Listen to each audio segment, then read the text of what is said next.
नमस्कार दोस्तों। आज की हमारी कहानी है मेरा मायका।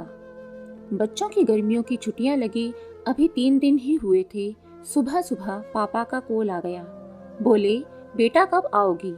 मैंने अनमने मन से बोल दिया, पापा कुछ पक्का नहीं है, ऋषि टूर पर गए हैं, उनके आने के बाद देखती हूँ।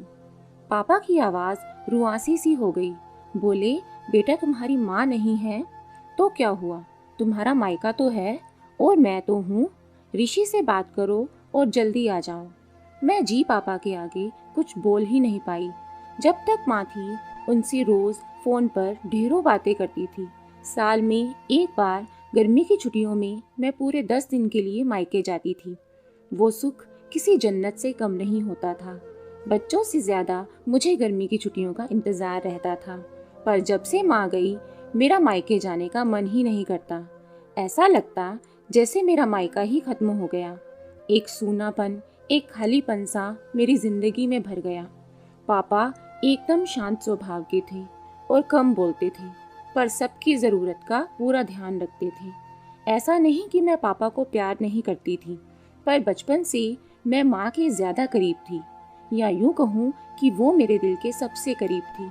अपने सारे सुख दुख एक सहेली की भांति मैं उनसे साझा करती थी। आज सुबह सुबह पापा का कॉल आया तो उन्हें मना नहीं कर पाई। पापा का दिल रखने के लिए ऋषि से बोलकर अगले ही हफ्ते के टिकट करवा लिए और पहुंच गई मायके। जैसे ही दरवाजे पर पहुंची माँ की याद आ गई। ऐसा लगा जैसे वो अभी बाहर निकलकर मुझे गले लगा लेंगी। सोच के आंखें भर आई, किंतु आज माँ की जगह पापा बाहें फैलाए मेरा इंतजार कर रहे थे। सालों बाद पापा को गले लगाकर खूब रोई। पापा ने अपने आंसू छुपाते हुए प्यार से मेरे सिर पर हाथ फेरा तो दिल थोड़ा हल्का हो गया। बहुत दिन बाद पापा को देखा, कमजोर लग रहे थे। वैसे तो भाई भाभी और पापा सभी मेरा बहुत ध्यान रख रहे थे। बच्चे तो अपने खेल और मस्ती में व्यस्त हो गए थे, पर ना जाने क्यों मेरी नजरें हर पल जैसे माँ को ही ढूंढती थी। आज भी पापा पहले की तरह रोज खाने के बाद मेरी पसंदीदा मटका कुल्फी लाना नहीं भूलते थे। भाई भी बच्चों को कभी पार्क, कभी चिड़ियाघर तो कभी बाजार घुमाने ले जाता था। भाभी भी रोज मुझसे पूछकर मेरी पसंद का खाना बनाती। सब कुछ पहले की तरह ही था, बस माँ नहीं थी। इस बार मायके में मेरा दिल नहीं लग रहा था। माँ की कमी मुझे बहुत खल रही थी।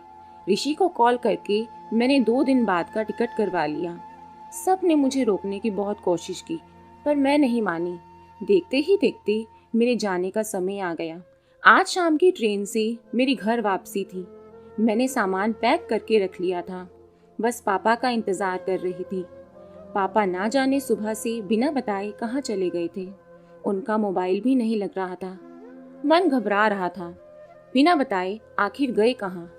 इधर मेरी ट्रेन का समय भी होता जा रहा था। समझ नहीं आ रहा था कि क्या करूं।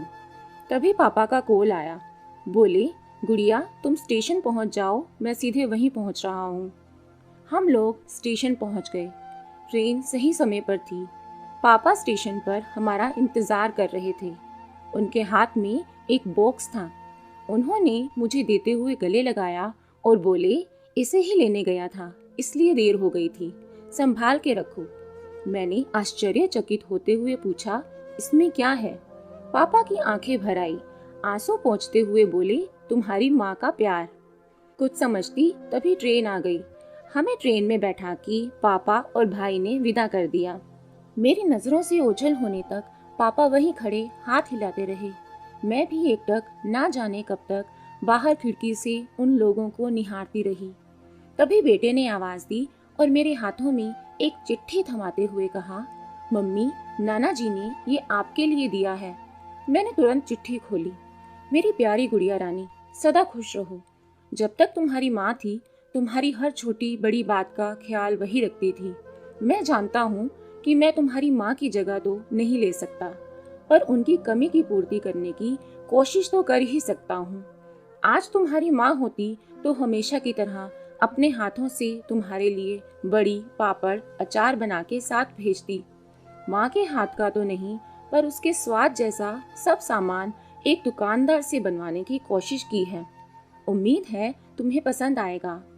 और हाँ बेटा, माँ नहीं है तो क्या हुआ, तुम्हारा मायका और हम तो हैं। पहले की ही तरह तुम्हारा इंतजार रहेगा। ढेर सारे प्यार और आशीर्वाद के साथ, तुम्हारे पापा। पत्र पढ़ते पढ़ते मेरी आंखों से अश्रुधारा बहने लगी। सहसा मेरे मुंह से निकला, आई लव यू पापा। बात छोटी सी थी, पर उसमें अथाह प्यार समाहित था। ये सिर्फ मैं ही महसूस कर सकती थी। मायके से घर आई 1 महीना बीत गया था। अब पापा से रोज एक बार कॉल करके मम्मी की तरह घंटों बातें करती हूँ। दोस्तों, अगर आपको ये कहानी पसंद आई हो तो लाइक और कमेंट करके ज़रूर बताएं और चैनल को सब्सक्राइब करना न भूलें। धन्यवाद।